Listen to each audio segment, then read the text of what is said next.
নমস্কার, কেমন আছেন সবাই? আমি ভালো আছি। আজ সোমবার।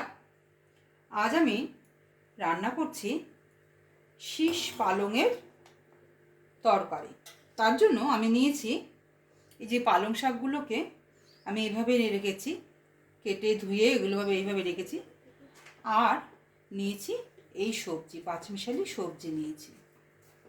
পাঁচমিশালি সবজির মধ্যে আছে হচ্ছে বেগুন, কুমড়ো, আলু, শিম। আমার কাছে যা যা ছিল সবজি, আমি সেই সবজিগুলোকে আমি নিয়েছি। আচ্ছা, শীষ পালংয়ের তরকারিটা খেতে সত্যি খুবই ভালো লাগে। তো আর নেব আমি সর্ষে বাটা। সর্ষে বাটাটাকে আমি এভাবে সর্ষে গুঁড়ো নিয়েছি। আমি আর সর্ষেটা বাটিনি, সর্ষের গুঁড়োটাকে নিয়েছি। তো বড়ি থাকলে ভালো হয়, পালং শাকে সবসময় জন্য বড়িটা ভালোই লাগে খেতে। কিন্তু আমার কাছে বড়ি ছিল না, একটাই ছিল বড়ি, একটা বড়ি ছিল। সেই একটা বড়িকে আমি ভিজে রাখছি। পালং শাকে বড়িটা খুব ভালো লাগে। আচ্ছা, আমি এবার গ্যাসটা জ্বালিয়ে দিচ্ছি। এই গ্যাসে আমি একটু কিছু আগে রান্না করেছিলাম, তাই গ্যাসে একটু তেল ছিল, সেই তেলের মধ্যেই আমি এই রান্নাটা করব। ভালো লাগবে খেতে। আচ্ছা, আমি আরেকটু এর মধ্যে তেল দিয়ে নিলাম।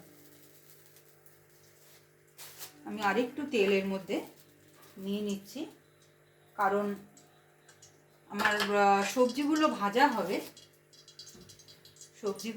হবে। তারপরে ওর জন্য আমার তেলটা লাগবে। ভালোই লাগে খেতে, সবই ভালো লাগে। রান্না করতে পারলে সময় দিতে হয়, রান্নাকে ভালোবাসতে হয়। রান্নাকে ভালোবাসলে রান্না এমনি সুন্দর হয় খেতে।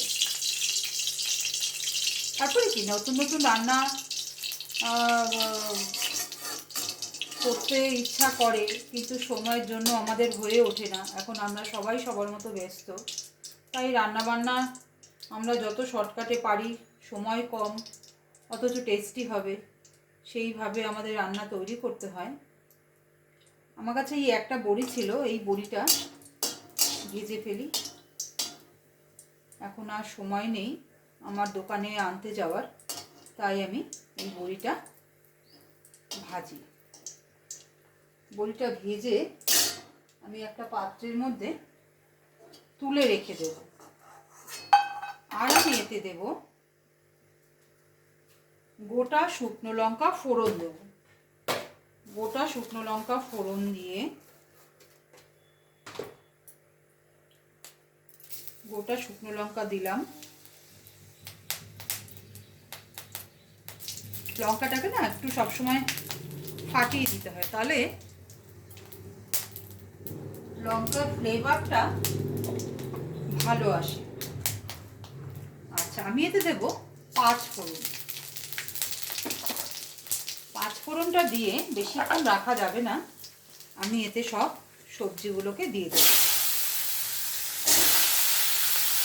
সব সবজিগুলোকে দিয়ে ভাজা ভাজা করতে হবে। আর নামানোর আগে আমাদের সর্ষে বাটা দিতে হবে। এভাবে আমি সবজিগুলোকে ভেজে নেব।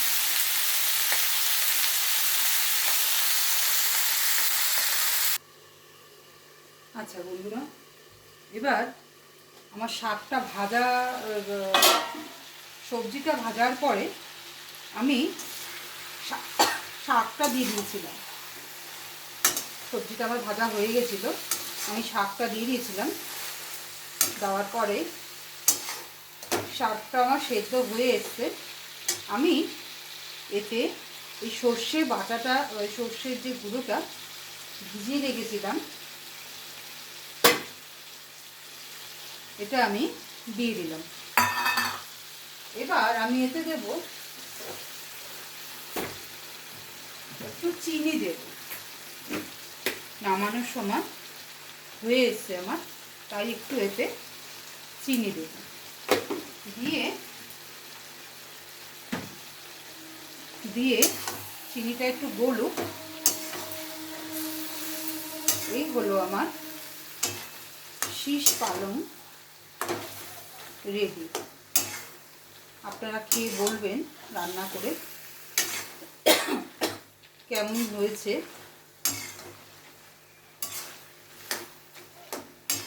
শীষ পালংটা এই সময় শীষ পালংটা সত্যি খুব টেস্টি হয়। এই হলো আমার শীষ পালং রেডি। আর শীষ পালং সর্ষে বাটাটা দিয়ে না বেশি ফোটাতে নেই, তাহলে তিতো হয়ে যায়, তাই আর আমি ফোটাবো না। চিনিটা এর মধ্যেই গলে যাবে, আমি আর ফোটাবো না। এই হলো আমার শীষ পালংয়ের তরকারি রেডি। তো রান্নাটা কেমন হয়েছে আমাকে জানাবেন। ভালো লাগলে লাইক কমেন্ট শেয়ার করবেন প্লিজ। ভালো থাকবেন, সুস্থ থাকবেন, সাবধানে থাকবেন।